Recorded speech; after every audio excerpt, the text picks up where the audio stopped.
Aaron Lutzi, episode 75, buddy. Another milestone here on Second Nature. Here we go. Like you said before we started recording, episode 50 feels like it was like 5 minutes ago.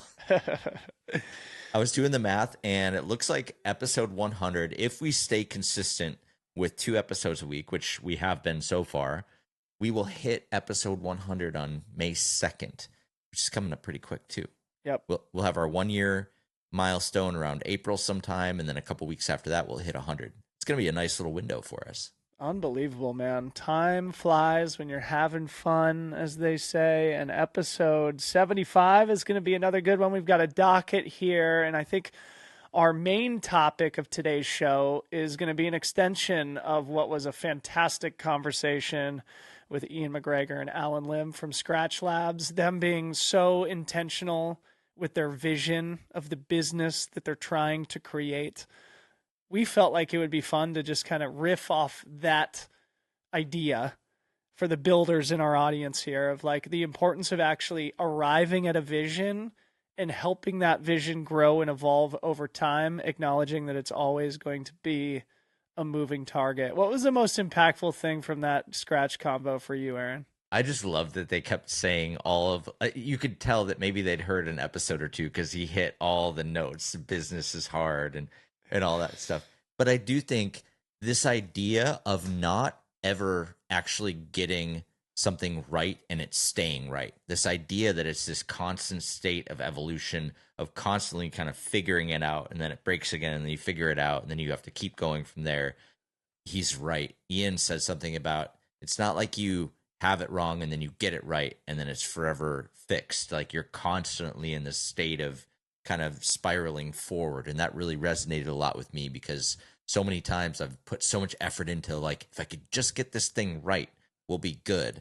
But even if I do get it right, 6 weeks later, I'm like, oh, let's start over, Yeah. that really hit. Dude, how about the fact that the CEO of Gatorade was in touch with them and clearly interested in what it might look like for Skratch to be absorbed into that giant conglomeration that, of course, has led the electrolytes and sports hydration category for decades. And for them to resist the temptation of the giant dollar sign that would have been attached to that type of partnership and instead forge their own path. That takes courage, dude. That's Yeah. that's a different mindset to bring to business.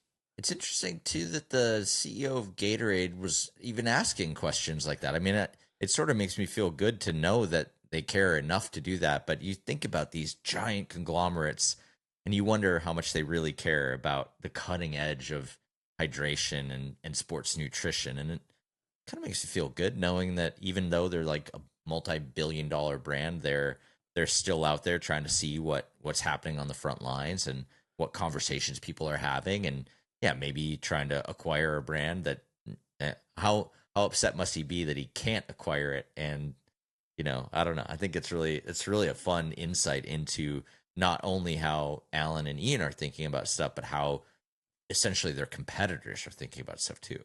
Yeah.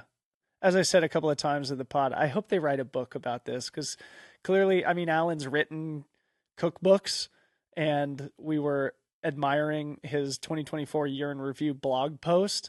But I want to hear the long form story of this Gatorade episode, and especially when they locked themselves in the apartment as they described to arrive at the idea that Skratch was not for sale. But anyway, we were using that as preamble for, how we might be able to implement that concept into our own businesses. I wrote down a few notes here, Aaron, so tell me where you want to get started. So as we think about being intentional with what you're trying to build, there's a few different ways that you could go, or a few different, I guess, decision making matrices that you could arrive at, forks in the road, so to speak, where you have to choose a direction. Things I wrote down here: profit versus impact, scaling versus staying small, like culture, team, leadership styles, funding and business models. Where do you want to start here? There's so much to go through. Dealer's choice, whatever you want to start with, I'm good with. I do think one of the things that also sort of stood out to me and sort of set up the infinite game conversation that Scratch we had with them was sort of this idea of, we're actually not running this business to be a necessarily a business. We're running this to subsidize doing the right thing for up and coming athletes, because that's sort of our reason for being. This is all just sort of a happy accident that it's a functioning business and employs a bunch of people. But actually, the whole reason why this exists so that we can do this other thing. That was such a fascinating insight as to, and that probably is what makes those decisions so much easier to make too, right? Yeah, totally. But go ahead, Okay. start wherever you want. Yeah. Well, yeah, I mean, let's start with like profit versus impact. So obviously, we all aspire to have a mix of both, right? To be successful economically, financially, and to therefore have the opportunity and the resources to have some type of an impact. But oftentimes, you do have to make a trade off. If you're optimizing for impact, in some cases, that may lead you to make decisions that reduce the amount of profit that you're making. And so, in the case of Skratch, right, it seems like they are trying to find that happy middle ground, that center of a Venn diagram where they have a profitable business, where they can implement their profit sharing policies that we talked about during the show, but also be in a position where they can have a positive impact on the endurance sport community, especially. But you could see, taking a different tact if you're optimizing for, and a lot of this stuff is very connected, right? Like profit versus impact is very closely related to like scaling versus staying small. And so if you choose to go further down or accelerate towards profit, you in all likelihood might be sacrificing opportunities to get really close and engaged with a community to then therefore have an impact on them. In other words, you might be selling a ton of product and you might be super profitable and successful by most measurements, but that profit is not necessarily lifting up other people in your community, right? And so, of course, this is a balancing act, and everybody's trying to find a little bit of both, but it's very difficult and always a moving target, as Ian and Alan were mentioning. I think the discipline that must go into that level of balance has got to be extraordinary, because I can think of this going the other direction where you turn into Walter White, where you're like, I am doing this for you. And you end up doing more harm than good because you're so focused on making this huge stack of cash so that you can do something. But in the process of getting that giant stack of cash to do the good things, you end up ruining everything, Yeah. Little Breaking Bad reference for you. Yeah. So good. So let's talk about scaling versus staying small, because this is front of mind for me. And I selfishly was the one who wanted to introduce this topic into the docket here today, because it feels like Free Trail's at an inflection point moment where we are at a fork in a road, and we can, like, the next year might have massive implications for where we are 10 years from now. And we do have interesting opportunities knocking at the door that are tempting, but that might be distractions or that might be counterproductive to us building a fulfilling long-term business that we're excited and passionate to work on over years and decades to come. So we've always had a small team, right? But we are definitely at a place where we're maxed out in terms of our bandwidth and our capacity to take on more work, which is good because we're busy, and it's better to be busy than bored. But also, as we've talked about, you get burnt out. Sometimes it's not sustainable, and that causes friction among the team. It causes a deterioration in our individual physical and mental health. And so it is tempting to want to bring on extra help to help us scale to meet the demand of work that we have coming in. But of course, there's trade-offs in scaling, right? And so we're at a point now where as we think about the future of Free Trail, do we continue to move in the direction that we have using the similar strategies and hope to grow at a sustainable pace going forward? Or do we try to hit the gas pedal a little bit more, bring on some extra help, potentially bring on extra funding to meet that help, and, take a totally different direction with the business? You said something to me a couple episodes back. You were quoting James Clear from Atomic Habits of how you sort of fall to the you. What was it about? It was like you fall to your systems or something You like that. don't rise to the level of your ambition, you fall to the level of your systems. There you go. Does Yeah. that feel like it resonates in this particular place? Like before you do any of that stuff to scale up, do you first like quadruple check that the systems are going to be able to handle it? Well, we don't Because have systems, which is part of the problem. And tomorrow is the day that we're doing that EOS all day oh, cool. session. So I'll have more updates on that for the Second Nature audience and for you, Aaron, once we get through it. I'm Yeah. hoping that it's going to be exactly what we need in that respect, and that using those systems as the scaffolding, you can scale in a way that feels a little bit more sustainable. So, I think that's a really important thing to first identify and establish is to make sure that you have the right system, the right foundation in place that can support the additional output, the additional stuff. And of course, you need to have a plan and a roadmap and everything that goes on top of that. But you've got the systems and the programs in place that should make it easy. I want to read this quote to you that my friend Coy just sent to me earlier today that really resonated with me because I feel like in my world, I'm kind of trying to figure out, okay, where do I put my energy? I've got a lot of stuff on the go between both Second Nature and Super Rider, and it's not necessarily sustainable for me to hit the gas on both of them at the same time. I would probably completely lose my mind. As it stands, I'm looking down the barrel of a reign of terror next week anyway. But as I'm trying to figure out like how am I going to continue to progress with all of these things while also doing it the right way and building it in a sustainable way that's not just going to like smash me into a billion pieces. This quote, it's from a guy by the name of Gary Keller, and it says, "What's the one thing that I can do such that by doing it, every other thing becomes either easy to do or unnecessary?" wow. I'm really trying to zero in on exactly what that is. And could it be, oh, wait, maybe I can outsource editing for both the pod and for Super Rider, and then I can just focus on the execution of the ideas and the concepts and the content itself.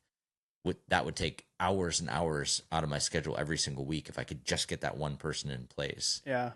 And again, like So what you're referencing is scaling yourself, yeah, allowing yourself to focus on the highest leverage stuff as it relates to Super Rider in this case. this is like the scariest thing for anybody in any kind of brand or business that they're building is that you can only make it so far on will alone, and we've made it through 75 episodes of Second Nature on sheer will Yeah. and determination and consistency.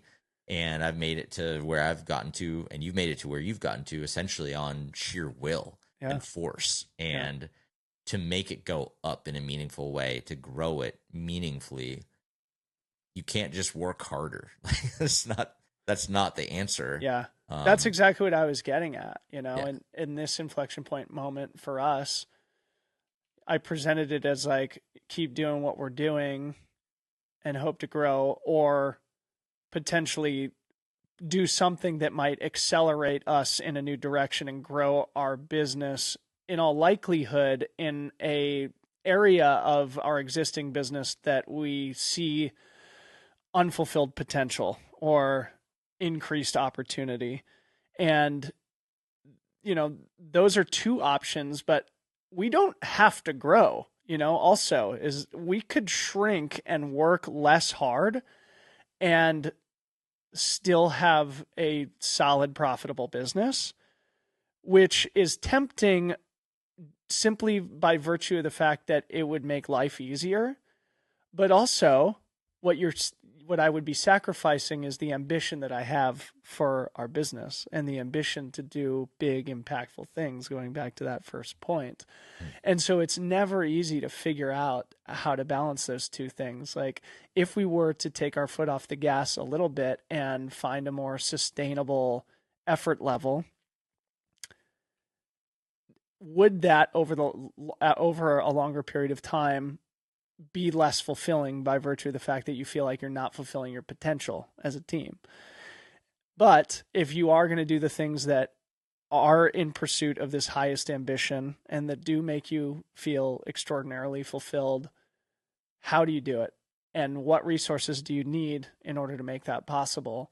And for us, really, my thinking goes to, we have these interesting conversations happening where people are pursuing us to try and invest in free trail, which, I have no experience doing. And we have had some people over the course of time, wealthy individuals more or less, who've, just inquired as to whether or not we are interested. And we've never taken anybody up on that opportunity.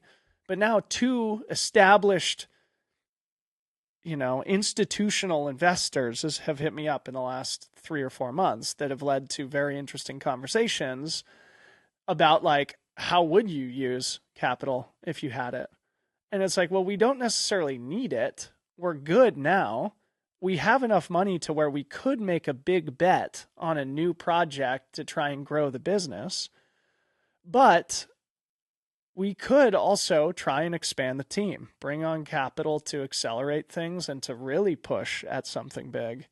And, when I listen to Ian and Alan speak, I'm feel very inspired about the idea of, no, just slow and steady, play your own game, infinite game, just do your thing. Don't outsource any decision making or ownership to new investors. But also, it's tempting and it's like flattering when people who you followed on Twitter for a long time DM you and say, "Hey, I'd love to talk to you about your business." I mean, I don't know, like, it's not an easy decision to make. And, obviously we're just spitballing here, but this is the type of stuff that I have going through my brain every day. It's interesting to think about it like a race where you might actually, like, who are you competing against aside from yourself? And like, if do you need to go for like a sprint at mile 75 of the 100-mile thing? Like, Yeah. probably don't need to be doing strides that late in the race when you got a solid lead.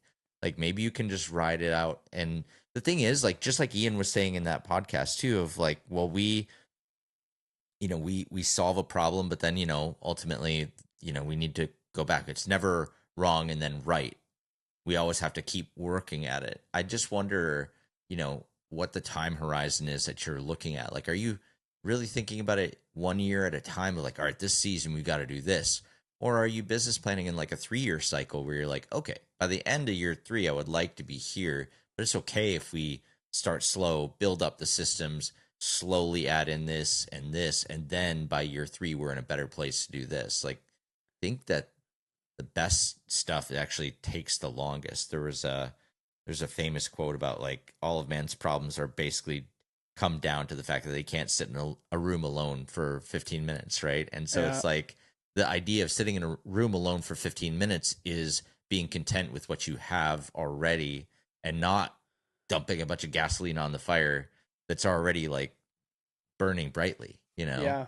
I'm not saying that you should or shouldn't. I'm just saying, think about it too, of like, if this is the infinite game for you, then why are you in such a rush to crush 2025 when things are Yeah. already moving so well? Yeah. No, it's a good question. I think it's just a representation of my personality of, like, always moving the goalposts and never being satisfied and wanting to push, push, push, push, push when Yeah.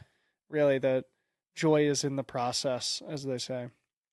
Yeah. But it And is interesting, and maybe we could go back and forth on this, because I had a conversation with one of these investors on Friday, and she asked me, "What would you use money for?" And I didn't have a clear answer. vacation. Right. I mean, for And me, Harmony and I have this conversation all the time too, as part of my, attempt to find stability and peace.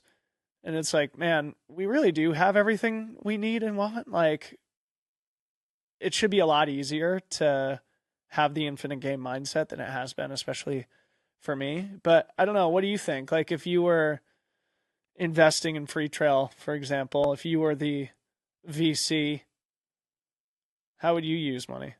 And I'm way on the outside of this whole thing, but I would take a step back and look at the things that are scalable in the easiest possible way that don't require your time. So the things from the outside, at least that I see that seem to be working quite well, are the events that you do. Gorge Waterfalls, Big Alta, that seems like it's really great.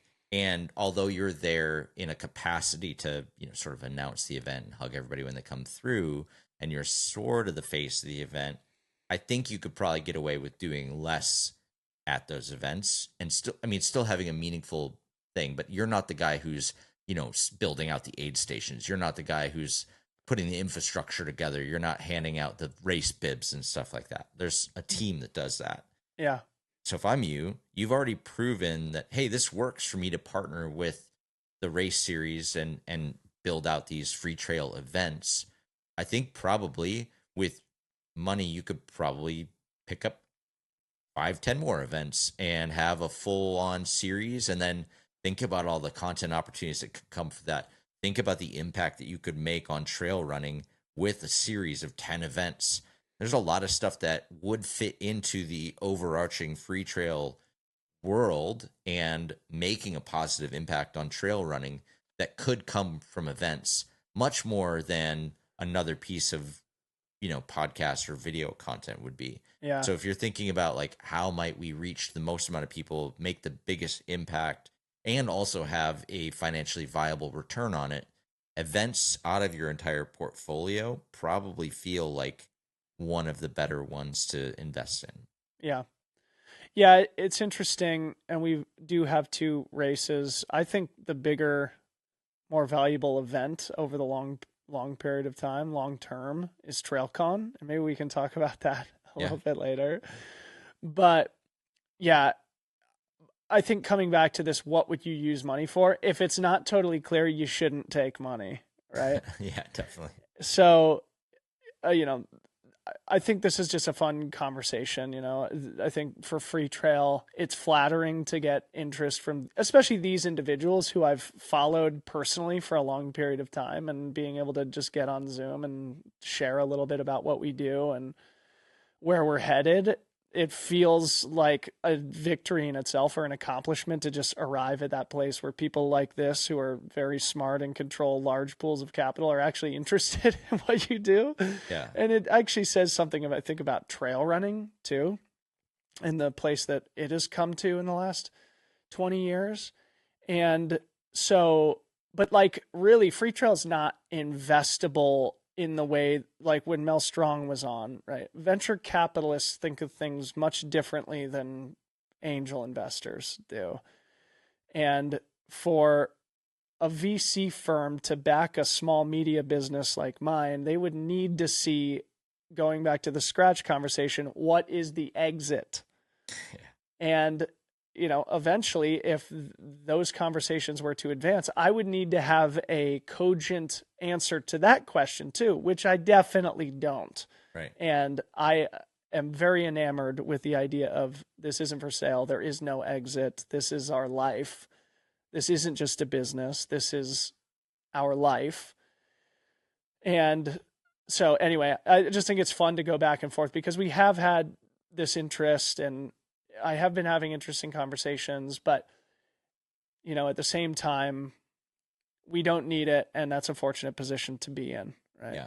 What I do think would be very interesting from a capital perspective is if you were to take everything that we've got going on, Free Trail, Super Rider, Second Nature, Secret Project, trademark. What would it look like? What would it look like to tie all four of those things together underneath some sort of a holdco structure, and then maybe raise a little bit of capital into that to then hire a little bit of a team? Because I mean, with Secret Project, that's going to take capital too, and you and I can self-fund it to a degree, but yeah. I mean, if we wanted to move quickly on that thing, and really, I think, take advantage of the opportunity we feel is present there, Yeah. it might make sense. That's like the giant question mark for 2025. Like, if we finally get through this prototype stage and we can finally announce it and start selling it. But imagine that. Like, Super Rider, Free Trail, Second Nature, and Secret Project. We yeah, have like our own little mini private equity empire yeah. of just these dope outdoor industry focused brands and businesses. Would that be Imagine fire or what? imagine having a centralized production team that could help us with the editing and could, I borrow Ryan every now and then, but Yeah. imagine if we had a team that could just go out and whether it's mountain bike or running, they just have it handled. And just imagine raising the production quality across all the different things. Like we could, yeah, we could knock it out. And we were going Not to need, alone, not only an editing team, an operating team, for yeah, God's sakes, yeah, so that we yeah. can actually just do the fun stuff, right? If I could just only talk to cool people on the internet and ride my bike, that'd be great. Yeah. Well, this is a really fun convo. Feel free to, add anything else you wanted to. The other thing that I thought would be interesting to touch on is like, the sort of the culture and the team and leadership stuff. You also have to make a lot of decisions on that. I loved how Alan and Ian talked about them discovering the roles that they needed to fit in the business that uniquely fit their skill sets and natural aptitude. And it seems like they've really arrived at that. Both were so impressive. Alan has just this multi-decade reputation as being a brilliant mind in sports nutrition, and Ian is clearly a very bright person Yeah. who seems to me, as somebody who only met him for the first time, to be an assassin as an operator. And also you could see him being a very, inspiring leader for a team too. And these are things that going back to knowing the type of business you're building are fundamental decisions that you have to make. Yeah. And, he is a regular listener to Second Nature, so bonus points for There you that. go, Ian. So anyway, this is something that I think about because, you know, there's always the warning sign of don't work with your spouse. I work with my spouse. It's like, don't work with your friends. I work with you, Aaron, one of my Yeah. best buddies. Ryan Thrower, one of my best buddies. And there is beauty in that, but there's often challenge in it. And, of course, like just, I don't know. Anything you want to add to this? Because I think it's in line with the idea of knowing what you're building and being Yeah. intentional with it. I do think that being intentional about building it is, yeah, it is challenging to build stuff with your friends, but also like that's what I want to do. Like I want to talk to my friends all the time. I don't want to talk to some random person that I don't share anything in common with. And yeah, I'm sure there are hard conversations at different points in every situation like that, and even maybe in our future. But also at the same time, I'd rather have that with somebody that I actually care about than some random person. So I guess yeah, you probably take the good with the bad on that kind of thing. And maybe you're rolling the dice on something that has, been good for so long. You don't want to like risk it. But also, if it goes well, like, look, Ian and Alan have known each other for ages and they still get to work together on a regular basis. And I'm sure they've had difficult conversations too. But in the end, wouldn't it be that much better to end out on top with all your homies? Like, that seems great. Yeah. So I think being intentional of like, yeah, it probably does take extra work to be able to do this with somebody that you're sort of emotionally connected to, but it's probably worth the extra effort. Yeah, totally. And when you have that built in trust, it makes working together so much easier and that you've crossed that initial hurdle of I know you, I trust you, I love you, Hmm. and everything after that. Yeah, it's not easy, but at least you are operating with a very thick, strong foundation. Yeah. And that's not always the case. But of course, yeah, when, for example, you work with your spouse or whatever, you do have to understand, okay, when do we put husband and wife hat on? When do we put coworker hat on? And there's turbulence in those situations, as is probably obvious to our listeners. But when it feels right, it's just really a beautiful thing. And it really is a seamless and lovely integration of everything that you have going on. Yeah. And certainly something that's been amazing for me. I love the idea of putting all this stuff under one roof. Just What do think you about think? that. Well, okay, let's go like really tactical on some of this stuff, right? Like we know that one of the biggest trends happening right now is creator-led businesses. And of course our secret project is exactly that. But think about finding the right partners. And I think this is what it always comes down to is who are the right partners that are on board for the right reasons that are benefiting and you're solving the problem that they have. Could we find the right partners that need both trail running and mountain biking in their portfolio that you and I can deliver in our own very unique ways, but in a meaningful way? And we find partners that, the Venn diagram is a lot trickier probably to solve for than it is in our individual businesses. But if you were to put it together and you did find the right people that would value that, the power behind that would be insane. And or if you didn't find the people, having the option to build that, the secret project is sort of that, but Yeah. finding other things like, oh wait, this doesn't exist yet, or we can't find the right partner in this category, but we both need it. What would it take for us to just make that and have it be our own brand or whatever you want it to be? Yeah. Having a team internally that could be like, yep, we can make that. Imagine like what that would look like, and you could do that on scale and grow. I know, dude. I love this idea too because then you would I mean, think about it. The only thing that exists that could be seen as similar is outside, Mm-hmm.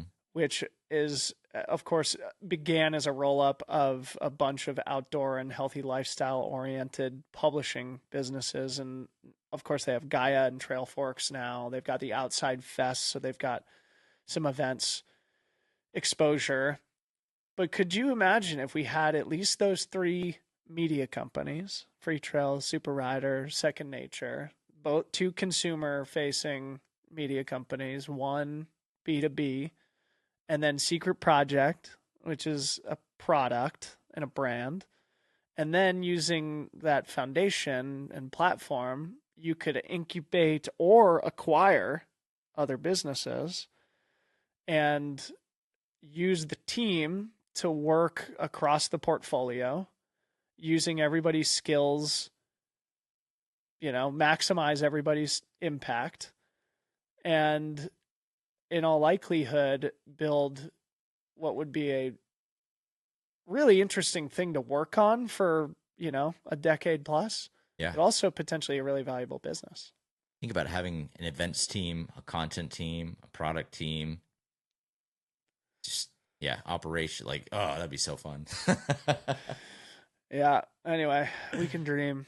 We can Yeah. dream. Yeah, that could be a really interesting way to move everything forward. And if you would, the conversation with a of VC would be a lot more straightforward, I think, in a case like that, which is funny because it would actually complicate everything, but it would actually simplify the conversation with, you know, investment capital of like, hey, we're building this and it's these buckets all coming together and this is how we do it. Yeah.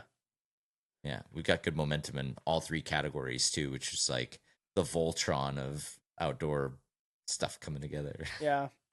Well, the good thing is it's good to have optionality and to not need that type of gasoline to fuel Yeah. anything, right? Hmm. But Yeah, I've been having kind of a rough couple weeks just trying to figure out where to put my energy and also like what's working and what's not working and where can I make things work and whatever. And I think I've been really impatient as I tend to be and not feeling very unsure of like, is any of this going to work? I feel like in theory it should work, but is it actually working? And am I putting time in the right places to make this all come together? And I had a pretty good week last week of sort of feeling like partners were, like I'm identifying partners that I think would be really good long-term fits, which I hadn't really felt that often, but for some reason I kind of turned a corner on it. Who knows why, but after that I was like, okay, this is we can get this going, then it's all going to be fine. And I think we get impatient a lot of times of no one's in a bigger hurry than we are, yeah, and if you can be patient and take a step back and take a deep breath, it gets easier somehow. Yep. Well, yeah, definitely. Yeah. Well, this has been a really fun conversation. And I think going back to Alan and Ian and Skratch, it's probably good hygiene as business owners to annually or every 6 months, set the vision and be honest about where you are and where you want to go. And, come back to this idea of knowing what you're building. Because if you have that North Star, I think it probably makes a lot of decisions for you and relieves a lot of stress at times. But it is also, I don't know, from my perspective, you never want to like fully realize your potential, right? And so for Free Trail, for example, I want to continue to push it forward and move it and grow it. I don't want to, take a step back, take the foot off the gas, make it easier and more quote unquote sustainable, because I think that would be a disservice to the potential. So, as I think about, okay, well, what is that potential? If we are going to grow the business, how? And, how can we do it in a way that doesn't compromise the quality of work, the, impact that we want to have on the community, and then also like the health of the core team. And that's just always going to be a moving target for us. But, I think just checking in on a regular interval will, do a lot to just keep us on the right path. Yeah. You've got product market fit, which is one of the hardest things to actually get. And I think that's why I'm scratching my head a little bit of like, do I have product market fit or content market fit, if you want to call it that? Obviously, you do, dude.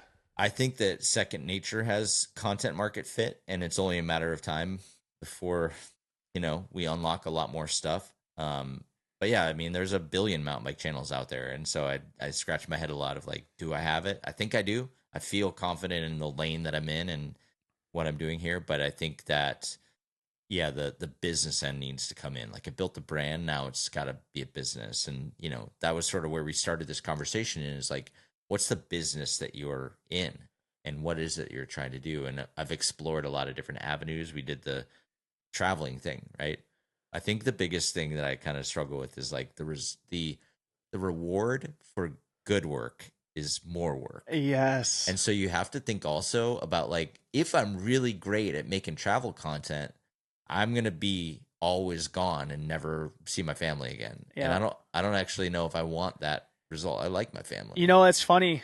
I've been thinking about that a lot too. I'm actually writing something for our newsletter right now about how I'm about to leave for 2 weeks and looking ahead for 2025. I'm going to be on the road a lot. And so part of this knowing what type of business you're building is knowing what type of lifestyle you're building for yourself also. Yeah. Yeah. Because for me now, for Free Trail to be successful, it's going to require me to be on the road a lot.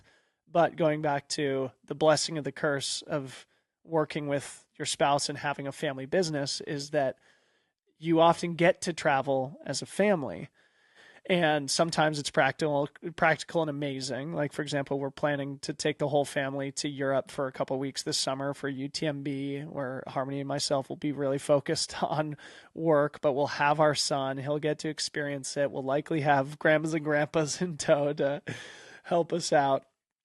But, there's also times where it makes more sense. Okay, Dylan, you're just going. For example, I have to go to New Zealand in a week, and that's like, okay, that's just a surgical dad goes in and out type trip. But my point is that, yeah, the type of business you build impacts the type of life that you build too, which is one of the reasons why I thought this was going to be an important conversation to have. And as I look forward towards the future too, it's like, am I going to be motivated to be traveling in the way that I am for the next 5 or 10 years? Hard to say, especially as my son gets older. For now, it works. But, again, this is going to have to be part of that annual review or every 6 month check in type thing.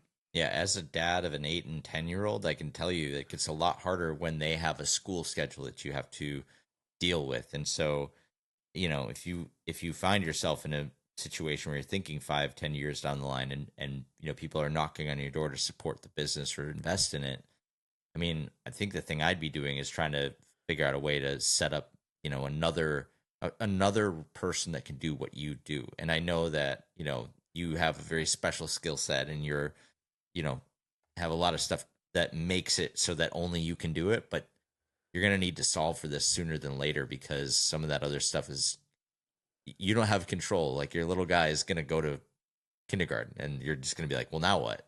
Yeah. So start laying the seeds, planting the seeds for it now, even if it doesn't pay off for 3, 4 years, you're going to be glad that you laid the foundation for it now instead of trying to scramble dealing with kindergarten pickup and drop off and trying to be in New Zealand or whatever. Yeah.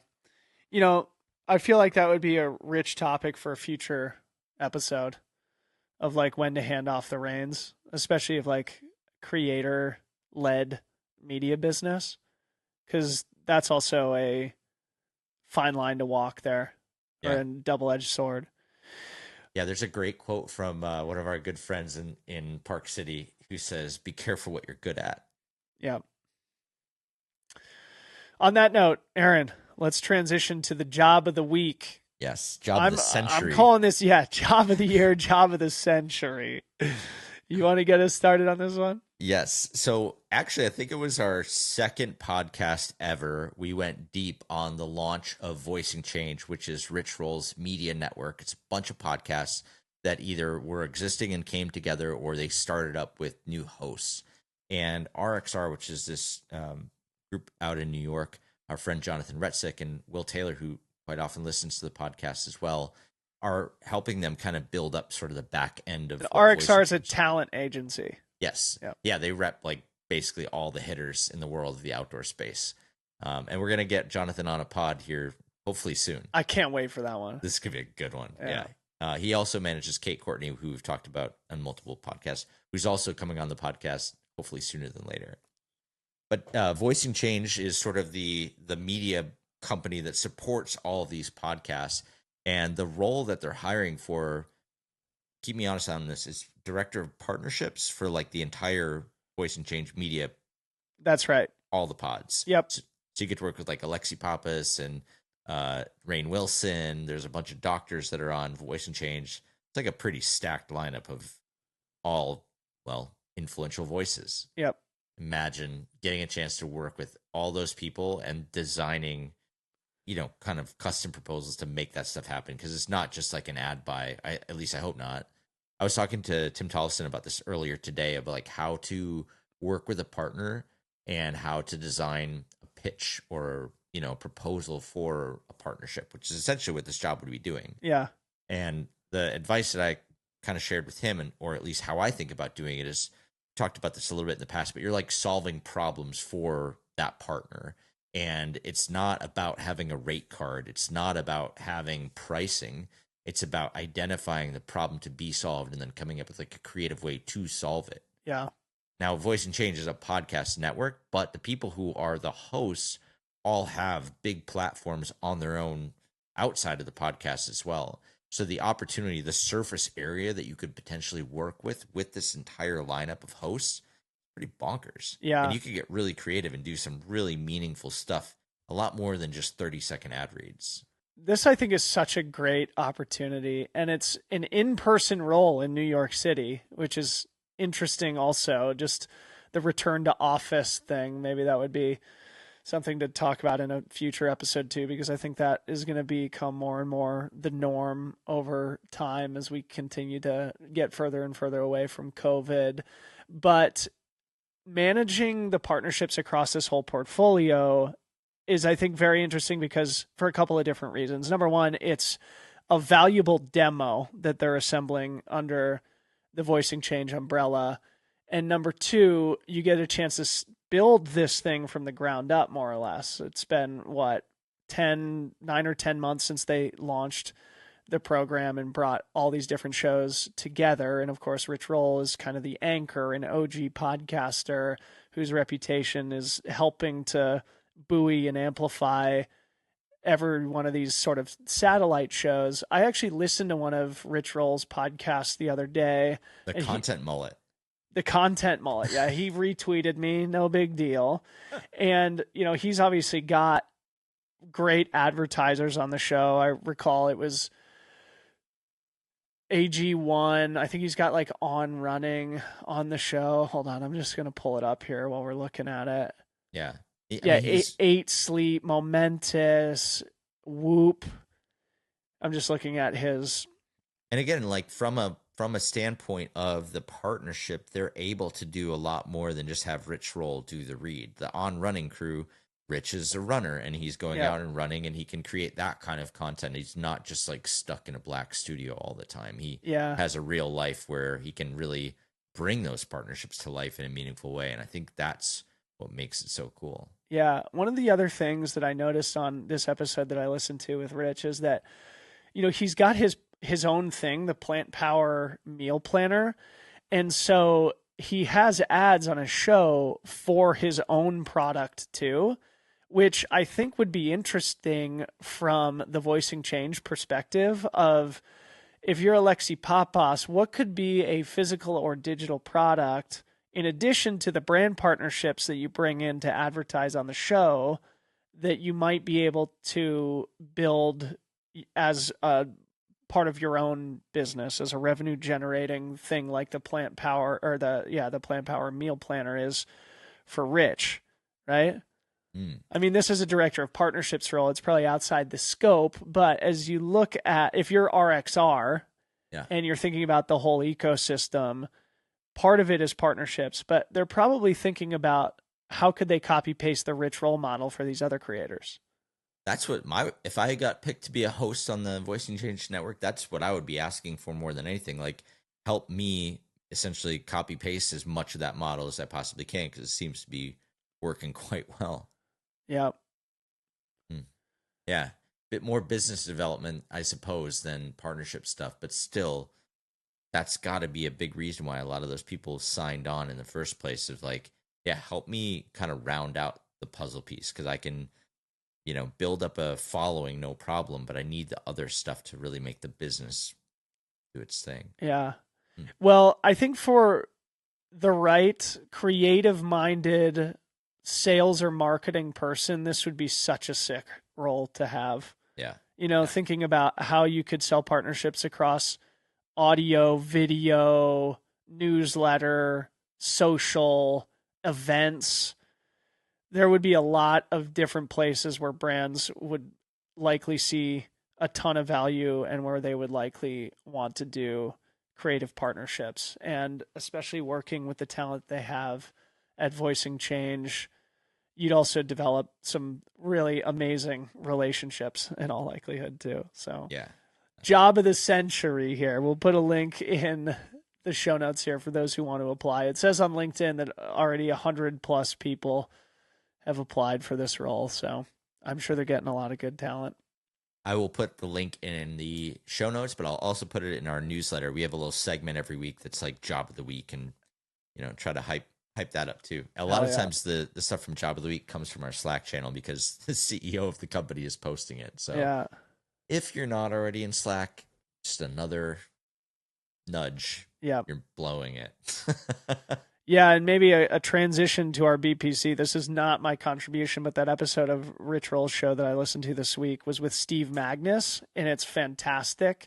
He was a renowned running coach. He was a very talented runner himself. He came into the spotlight as the whistleblower in the Nike Oregon Project case with Alberto Salazar and stuff. So he's always been, I think, an authority on the subject of training science, but more and more his writing and his thought has gone into cultivating a good life and living um, in alignment with reality, more or less, is what I would call it. And so I guess I would just bring it up because it's kind of actually related. The first half of that episode is related to kind of how we started this episode and just like being intentional with what you're doing with your life. That's so important to have that perspective. And I think, yeah, thinking back to earlier in our conversation of the perspective of what are you trying to do this year, but then what are you trying to do over a 3-year span, and how might you approach things differently, thinking through a wider lens like that. I love that line about people overestimate what they can do in a year and underestimate what they can do in 3. And it's got to be so easy to want to leapfrog into year 3 by Yeah. taking on some extra capital or taking on some extra employees or whatever. But yeah, just so much respect for people that have the Hey, dude, listen to yourself here. dis- This goes back to what I was saying in a couple episodes ago. I can't remember exactly when, but when I relayed this story of my friend reframing my ankle breaking situation and like, hey, what would you advise somebody else in your position here? You were just saying a minute ago about how you were lamenting the fact that you weren't necessarily sure if you had content market fit. You're second guessing yourself. You're wishing things would go faster. Well, hey, buddy, you can't just hop, skip, and jump your way into year 3. You gotta take it one step at a time. But yeah, a lot easier said than done. I mean, to be fair, I'm in year 4 or 5 of Super Rider, so Yeah, it's but not not new. not as your full time focus. That's a That's true. different thing, a That's totally true. different thing. I mean, full time focus is questionable. Even I'm split between Super Rider and Second Nature. I'm Yep. putting in the hours over here, but I think it's worth it, and I think they're both worth it. And I think that's the thing that I struggle when, I said this a long time ago, but like every answer is the right answer. Should I put time in on editing the video part of Second Nature, even though the majority of our audience listens to it? Well, yeah, but I want to keep growing the YouTube because I think in 3, 4, 5 years that's a big YouTube channel because we can do more with it than just copy paste the podcasts. We can actually make custom content, and we're already looking at some of that stuff for this year. But yeah, like everything is the right answer because doing that means that I have maybe less time to work on Super Rider. But yeah, I don't know. This is the problem when everything is the right answer. Then what? You Yeah. know, I Well, don't know. I got nothing. one step at a time. Yeah. What's Tim say? Left foot, right foot. Yeah. Just keep going. Left foot, right foot. Brand product content. You want me to go first this time? Go for it. All right. So I'm reading a cool book right now, and the reason I want to bring it up is because I've changed my approach to reading recently, Aaron. Mm, No more business books for me. all right. Okay. I realized that information is so addicting, right? And especially because you and I are in the trenches and we're trying to build our stuff and we're trying to move it along as quickly as we can. And we're often, I think, absorbed with anxiety and impatience. I realize that when I go running, I'm listening to business podcasts. Then I come home and I'm in front of my computer thinking about business all day. And then I spend some time with my family. And then at night, I lay down with a business book and read more about business. And I was just completely overwhelmed and addicted to information, just trying to learn, and never integrating, stepping back and processing. So I mentioned the book that our friend Steve Holmberg gave me, The Second Mountain, which I read a short time ago. I'm just finishing up another book called The Heart Speaks, which is really interesting. And it's by this classically trained cardiologist who, started in the middle of her career to get curious about this mind body connection stuff and how stress and lifestyle factors actually impact the heart, the Mm. muscle, and it's pretty fascinating, especially as somebody who was going through some stuff and was having some, what felt like stress related cardiac symptoms. Harmony read this book, recommended it to me. I'm just plowing through it and I'm almost done with it. But the reason I wanted to bring it up is not only because it's really good, but because it's symbolic of this new reading habit of mine of I'm taking a break from the business books for a little bit. I think that's the right call. There's man, I got all the quotes today. There's a Derek Sivers quote that goes, "If information was the answer, we'd all be billionaires with perfect abs." So I think having more information, not actually the thing that you need, probably, is time and practice, just like everything else. That is the meaningful thing. And you're getting plenty of practice right now and putting in all the time. So we're doing all the hard work. I But I it's agree. so it's easy, right? To like feel like, oh, I'm being productive, right? I'm learning, Yeah. I'm learning. This is going to help. This is going to help my business. This is going to be better for my family if I can just know more about this stuff. Eventually, it's just like, oh my God, you can't absorb all that stuff. No, no. I mean, don't get me wrong. There's plenty. Like, I actually have a book on deck from Tim Tollefson called The Art of Gathering. It's not my BPC for today because I haven't even cracked the book, but Not it the is. technology of gathering. No, although that was a good one too. The Art of Gathering is like, yeah, I think it's about like kind of putting on events, bringing people together, and like what that means. So actually, probably is the technology of gathering in essence. Yes. But yeah, I feel like you can find a good book every now and then to introduce you to some fresh ideas. I've been recommending this Sponsor Magnet book to a lot of people as well. That one just came out like 2 weeks ago, which I feel like gives people a really fresh perspective on how to have conversations with partners in a productive way that's beneficial for both sides. But yeah, like I think there is a point of diminishing returns when all you read is business. You start seeing the same thing, or I mean, not every business writer is that good. There's some pretty terrible books out there that might Can't have it. all be Simon Sinek. Yeah, right. Yeah, fair. Okay, I'm showing up today to this podcast with the People's BPC. So I pulled this out of our BPC channel in Slack. This has been sent to me just an obscene amount of times, and I'm just gonna say it for the record on the podcast because it deserves a mention. The Chipotle Strava Oh, Challenge. Jamil yes. Curry, congratulations. But I don't know. Have you seen this? Because okay, actually, for anybody who doesn't know what I'm talking about, which I feel is a pretty small number of people, but Chipotle put this city challenge event out with Strava, where if you run I think it's like a third of a mile in front of their store, whoever has the most distance over the course of the month of January, the local legend, the person who has the most distance, gets they get free burritos for a year, and then the overall city that has the most miles together gets you get like a buy one get one entree for everybody that lives there, which is kind of cool. Yep. So you're unlocking something, but then you're also for yourself getting something. And I believe Jamil won with just a crazy distance. And I saw the live from a couple nights ago where Scott Jurek showed up. It's It's pretty crazy. insane. But Dylan, I got to ask you a question because I just want to tell you the top three. Tempe, Arizona was actually number 2 on the list, followed by Portland, which beat Seattle, which warms my heart.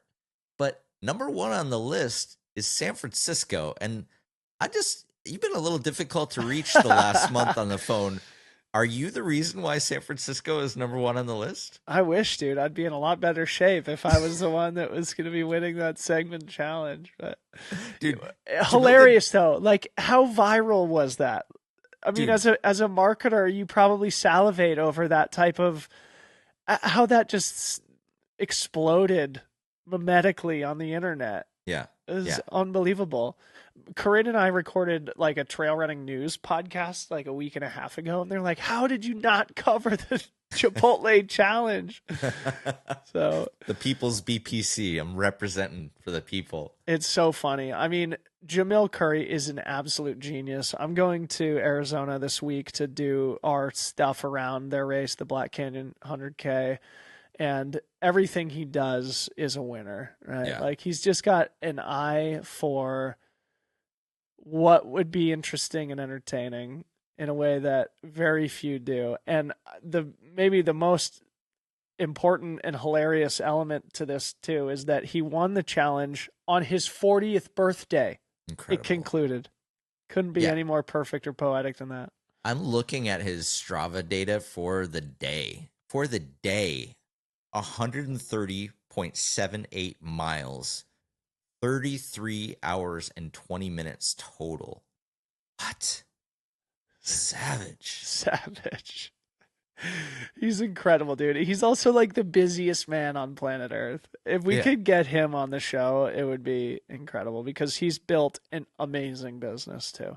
We should have just had him call in during one of his runs. He's had plenty of time. Yeah, we should have. Yeah. 33 hours. We could have snuck in a second nature in there somewhere. Yeah. Oh man, big respect. I think he put in like 700 plus miles in January alone. So I can't wait to see his year in review recap. It's incredible too, because I know he goes on long stretches where he has to almost forego running entirely. He's got, I think, a 6 or 7 year old son too, a big business with dozens and dozens of employees. So to be able to carve out the time to dominate the Chipotle challenge and run 700 miles, I mean, It's incredible. it's awesome. So Yeah. awesome. Very worthy BPC this week. All right, buddy. 75 in the bag. 75 on to, I guess the next milestone is our 1 year. And then after that, we will hit episode 100. Yeah. But wow, we're not slowing down anytime soon. I've got some really cool conversations lined up for us. I can't wait to share some of these conversations that are coming up. And yeah, just excited for the future of Second Nature. I'm being patient, but I'm also really excited and hopeful for the future of all this stuff because it just keeps getting more and more fun to do this kind of stuff. And I think the longer we do it, the better it gets. And yeah, I'm just really happy that everybody's here and is excited about it as we are. Yeah. Well, likewise, buddy. And yeah, I thought that was a fun chat. I don't feel like I really captured the essence of knowing what type of business you're building. And I think that's downstream of the fact that it's always hard to figure it out, and Yeah, I don't even know what I'm building. we're at it seems like kind of an inflection point, interesting moment for Free Trail, but I wonder if it always feels that way, you know? And we do have interesting things orbiting around us right now, but like at the same time, if nothing changes, it's all good, and I think again, it just always comes back to that finding peace where you are, infinite game thing that we talk about every week. So, Deep breath. yeah, deep breath. And if you're a corporate structuring expert who can provide counsel to Aaron and I about how we might tie everything together, hit us up in Slack. Perfect. All right. Closing calls to action. Secondnature.media. Sign up for the newsletter. Click the link in Slack or in the show notes. Come hang out with us in Slack. You obviously got to follow us on LinkedIn, where we are absolutely viral. And YouTube too. We're so close to 1,000, which unlocks a ton of stuff for not only you but us. Yeah. Speaking of LinkedIn, I saw Matt Sharkey made an announcement over there. Yeah. Oh wait, did he finish reading Barbarian Days? Was that the announcement? He's off to new opportunities. We'll be excited to hear from Sharky about what he's up to next. Yeah, can't wait. I'm excited for him. All right. Fair and Lucy, I'm Debo. Peace out.